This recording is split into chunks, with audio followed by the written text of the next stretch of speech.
بسم اللہ الرحمن الرحیم۔ السلام علیکم ناظرین، welcome to my YouTube channel. اچھی اور پیاری ویڈیوز دیکھنے کے لیے چینل کو سبسکرائب کر دیں اور بیل آئیکن کے بٹن پر پریس کر دیں۔ کیا ہوا ابا کو یہ چوٹیں کیسے آئیں؟ وہ اس وقت گھر کی کچی حویلی میں جھاڑو لگا رہی تھی جب اس کا ہمسایہ چچا رحمت اس کے باپ کو کاندھے کا سہارا دیے گھر کے اندر داخل ہوا۔ لے پتر، سنبھال اپنے باپ کو اور سمجھا دے اسے کہ چھوڑ دے یہ چوری چکاری۔ کسی دن اپنی جان کو بڑے عذاب میں ڈالے گا یہ اپنی اس عادت کی وجہ سے۔ آج پھر بڑی مشکلوں سے چھڑوا کے لایا ہوں اس تھانے سے۔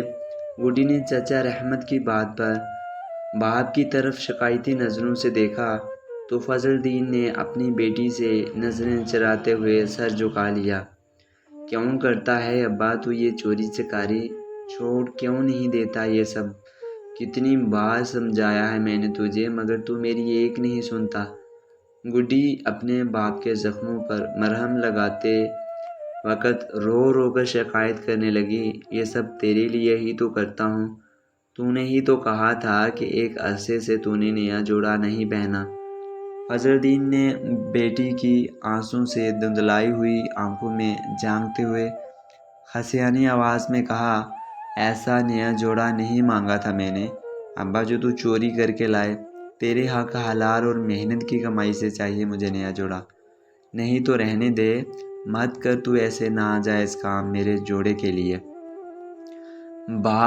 ماں باپ تو اپنی اولاد کی خوشی کے لیے نہ جانے کتنے جتن کرتے ہیں، ایک تو ہے جو میری خاطر محنت مزدوری بھی نہیں کر سکتا۔ وہ باپ کے ہاتھوں میں گرم دودھ کا پیالہ پکڑا کر ناراضگی سے منہ پھیرتے ہوئے بولا، اچھا سن تو صحیح، ناراض نہ ہو، آئندہ میں ہرگز چوری نہیں کروں گا، جیسا تو کہے گی ویسا ہی کروں گا۔ اپنی محنت کی کمائی سے اپنی گڈی کے لیے نیا جوڑا بھی لاؤں گا۔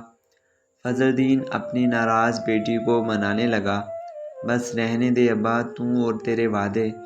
گڈی نے باپ کی بات پر اعتبار نہ کرتے ہوئے اپنی ناراضگی برقرار رکھی۔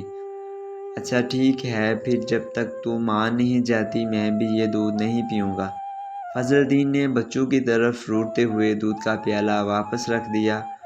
یہ دیکھ کر گڈی نے پلٹ کر باپ کا ہاتھ تھاما اور اپنے سر پر رکھتے ہوئے بولی، کھا میری قسم ابا کہ آئندہ کبھی بھی چوری نہیں کرے گا، تیری قسم۔ فضل الدین نے بیٹی کا ماتھا چومتے ہوئے عہد کیا۔ گڈی کی ماں کا دنیا سے گزر جانے کے بعد وہاں سہارا اس کا باپ تھا جسے وقت نے معمولی چور بنا دیا تھا۔ وقت اور حالات 13 سال کی معصوم گڈی فضل الدین کے بھی جینے کا وہاں سہارا تھی۔ فضل الدین جو عموماً شام تک گھر لوٹ آیا کرتا تھا، آج خاصی دیر ہو چکی تھی اور وہ اب تک گھر نہیں آیا تھا۔ ساری رات باپ کا بے چینی سے انتظار کرنے کے بعد گڈی کو مدد مانگنے کی غرض سے اپنے ہمسائے چچا رحمت کا خیال آیا۔ ابھی وہ اس کے گھر کی طرف جانے ہی والی تھی کہ اسے اپنے گھر کے باہر دروازے پر کچھ لوگوں کی آوازیں سنائی دیں۔ دروازہ کھول گڈی پتر۔ چچا رحمت کی اس آواز کے ساتھ ہی دروازے پر کھڑے باقی لوگوں کی آوازیں بھی قدرے بلند ہونے لگیں۔ وہ زوروں سے دھڑکتے دل کے ساتھ دوڑتی ہوئی دروازے کی طرف لپکی۔ دروازے کے باہر کا منظر دیکھتے ہی اس کے پاؤں تلے سے جیسے زمین کھسک گئی۔ محلے کے چند افراد چارپائی پر رکھا اس کے باپ کا لہو لہان جسم کاندھوں پر اٹھائے کھڑے تھے۔ کیا ہوا میرے ابا کو؟ اس نے حیرت اور غمزدہ نگاہوں سے چچا رحمت کی طرف دیکھ کر سوال کیا۔ کل رات پولیس نے کچھ مقامی ڈاکوؤں کا انکاؤنٹر کیا ہے، سنا ہے تیرے باپ فضل الدین بھی انہی ڈاکوؤں کا ساتھی تھا۔ شدت غم اور صدمے کا باعث بے ہوش ہونے سے پہلے یہ وہ آخری الفاظ تھے جو گڈی کے کانوں میں پڑے۔ گڈی پتر، حوصلہ رکھ اور اپنے ابا کا آخری دیدار کر لے۔ محلے کے کچھ لوگ اس کے گھر کی کچی حویلی میں اس کے باپ کی میت کے ساتھ بیٹھے گڈی کے ہوش میں آنے کا انتظار کر رہے تھے، مگر گڈی ہوش میں آنے کے بعد بھی سکتے میں تھی۔ جو اپنے باپ کی رخصت ہوتی میت کو خالی خالی بتھرائی ہوئی آنکھوں سے دیر تک دیکھتی رہی۔ معلوم ہوتا تھا جیسے اس کی رگوں میں خون اور آنکھوں میں آنسو تھم سے گئے ہوں۔ معصوم گڈی اپنی ماں کے بعد آج اپنا واحد آسرا اپنے ابا کو ہمیشہ کے لیے کھو چکی تھی۔ گڈی پر گزری اس قیامت کو آج تیسرا روز تھا۔ اپنے پھٹے پرانے کپڑوں کے چند ایک جوڑوں کو تہہ لگا کر صندوق میں رکھتے وقت اسے اپنے ابا کا کیا وعدہ یاد آ گیا، میں اپنی گڈی کے لیے حق حلال کی کمائی سے نیا جوڑا لاؤں گا۔ یہ خیال آتے ہی اس کے ضبط کے سارے بندھن ٹوٹ گئے۔ نہیں چاہیے مجھے نیا جوڑا، میں یہی پرانے کپڑے پہن لوں گی، بس تو واپس آ جا با، اپنی گڈی کے پاس واپس آ جا۔ وہ صندوق میں رکھے پرانے کپڑوں کو دیکھتی اور بلک بلک کر روئے جا رہی تھی۔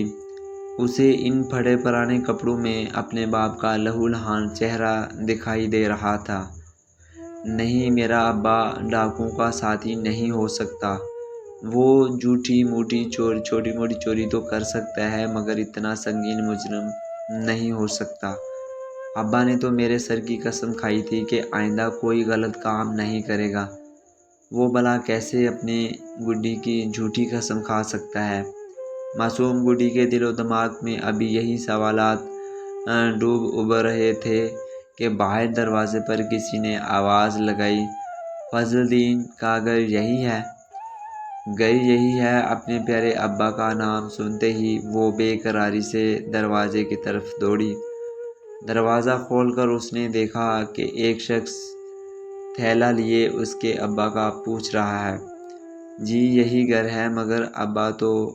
اس سے پہلے کہ وہ مزید کچھ کہتی دروازہ پر کھڑا شخص وہ تھیلا گڈی کی طرف بڑھاتے ہوئے بولا، یہ فضل الدین کی امانت میرے پاس رہ گئی تھی، میں چونکہ اسے بہت زیادہ جانتا نہیں اس لیے بڑی مشکل سے اس کا پتہ معلوم کر کے یہاں تک پہنچا۔ مگر آپ کون ہیں اور یہ تھیلا آپ کے پاس کہاں سے آیا؟ گڈی نے اس شخص کی طرف حیرت سے دیکھتے ہوئے سوال کیا۔ وہ شخص گڈی سے مخاطب ہوا، میں اور فضل الدین 3 روز پہلے ایک ساتھ اینٹوں کے پٹے پر مزدوری کر رہے تھے۔